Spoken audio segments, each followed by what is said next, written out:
Okay, so today I want to talk about 5 things to never do in the Philippines. Number one, first and foremost, never tell anyone, man or woman, how much money you have. There is 0.0 upside to them knowing that information unless you're going to be putting them on an allowance or sharing that with them or bailing them out of everything in life.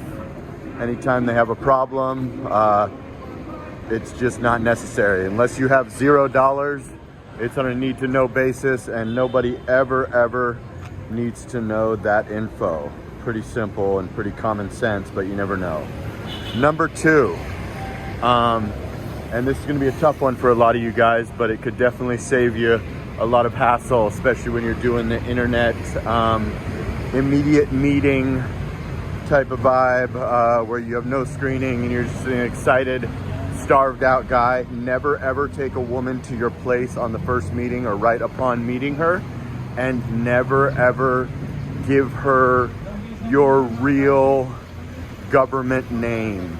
I don't really know that I need to go into detail on this, and some people will think this is weird, and a lot of guys don't operate like this, but this could save you a world of hurt if you're running into a scammer or a setup artist or something like that. So that's gonna be another one that you're gonna wanna do. Number three, never ever as a foreigner, especially just anywhere, period, point blank, never ever take a taxi. A lot of people do it, but not only can you do the old the meter's broken or change the price or add a zero, you can be robbed and set up, especially when you first arrive and you have all your stuff. You have your your MacBook, your iPhone, maybe 10,000 cash, whatever. It can happen. As much as it doesn't seem like it can happen, and that's a long shot, and Filipinos are nice and everything, it's not something you want to get involved in. Definitely not a good idea. So never ever take a taxi. Always take a Grab. Download the Grab app upon arrival. Buy a Globe SIM card or a smart SIM card at the airport. They have them even in the middle of the night at Cebu or Manila, and that can keep you safe. You then know your driver's name. It's the same as Uber. If the car stops, they say, "Are you okay?" Stuff like that. In a cab, you have none of that, and they can just say, "Oh, it's 1,000 pesos," and then say it's 10,000 pesos when you get there. Then it's your word against theirs. You don't really want to have an altercation with a cab driver. It's just a good way to keep yourself safe. So another one, number 4, is going to be never ever tell anyone where you live, like exact unit number, place and stuff. Obviously, it's tough to keep that a secret, but it's on a need to know basis, and nobody really needs to know. Obviously, once you start dating a woman and she's sleeping over and coming over, that's a need to know type of person. But other expats, different girls that you're just randomly first meeting, you're better off getting a hotel the first night or just hanging out in public or going to her place or whatever you can do. But yeah, you never ever want to tell anyone exactly where you live, unit number, all that shit. It's just not a necessary thing to do. A lot of people do not follow these rules, but I mean, there's really no upside to telling people information that they do not need to know, like the things that I'm saying. You're just setting yourself up for disaster, and just really putting yourself in a bad spot.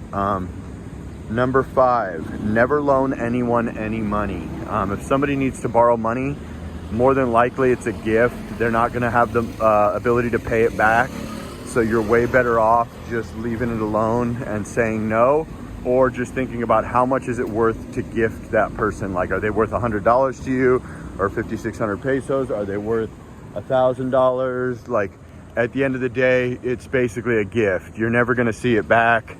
If you do, be pleasantly surprised, even if it's like 20 payments or you got to bug them about it. So don't put yourself in a situation where you're going to bug them about it, and just consider it a gift. That's just my personal experience in any country, and even more so in a less fortunate country. So a lot of people will probably say, oh, you're being overly cautious or this and that.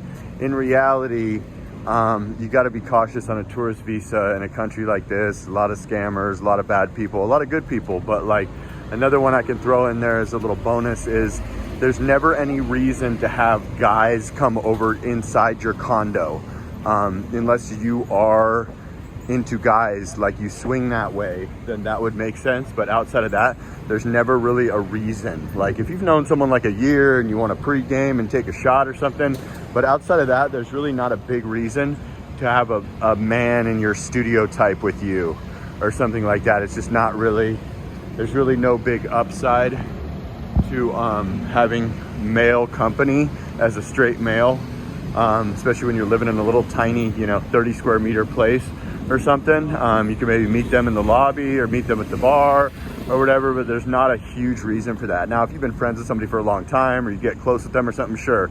But, it's just really not necessary, especially when you're like one of these high value guys that has, a lot of money in the safe, or, you have a lot of valuables, and, some expats are broke, some are rich. But, one thing I have noticed, that if you're going to have a problem with someone out here, a lot of times it's going to be another expat and not a Filipino.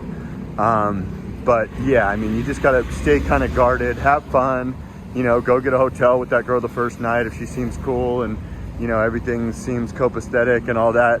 You can start bringing her to your place, obviously, and having her sleep over and stuff. That's what's always going to happen. But, that $20 hotel room and, not spelling out your first, middle, and last government name could really save you if she turns out to be a scammer or one of these setup artists or a thief or whatever the case may be, or someone that's going to say something happened that didn't happen, any of those things. So just be careful, be guarded, have fun, and don't get ahead of yourself. But yeah, I mean, at the end of the day, follow those 5 or 6 principles and you'll be in way better shape than if you just go, balls to the wall, just acting like you're in America or just chilling. So never tell anyone how much money you have, man or woman.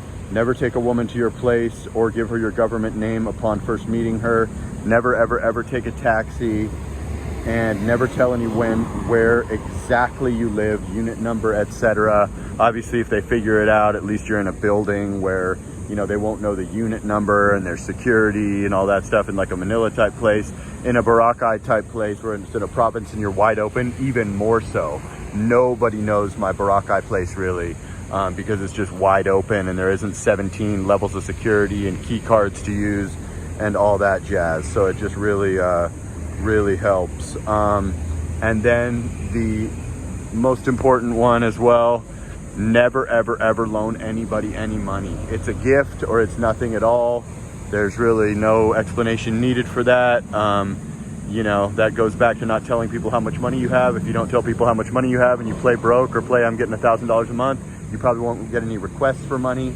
But it's just something that when people let on that you're rich, which a lot of people will, by the way you dress, by the residence you keep, by if you have a car, by the way that you kind of, maybe buy a round of drinks, or you eat at fancy places all the time, or you have multiple places like myself, just straight up say, hey, I'll give you $100, just whatever, or just say straight up the word no, which a lot of people need to learn how to say no in this country. That's like another video in itself, but yeah, definitely learn how to say no. And on top of that, whatever they're worth to you. If they're worth $500 or 25,000 pesos, or they're worth, $100, $50, or just a straight up hard no.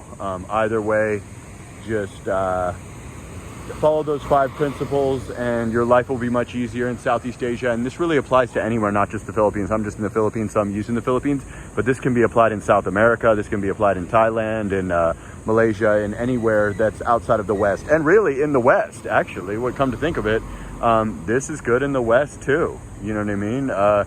This pretty much applies universally. I just speak on the Philippines because I'm here and I'm from the West. But like, comment, subscribe. Appreciate all the love on the last video. That one blew up and got a lot of comments, a lot of likes, and like 8,000 views or something so far. So appreciate that. And I'm going to continue to bring the daily videos for you guys. And sana all.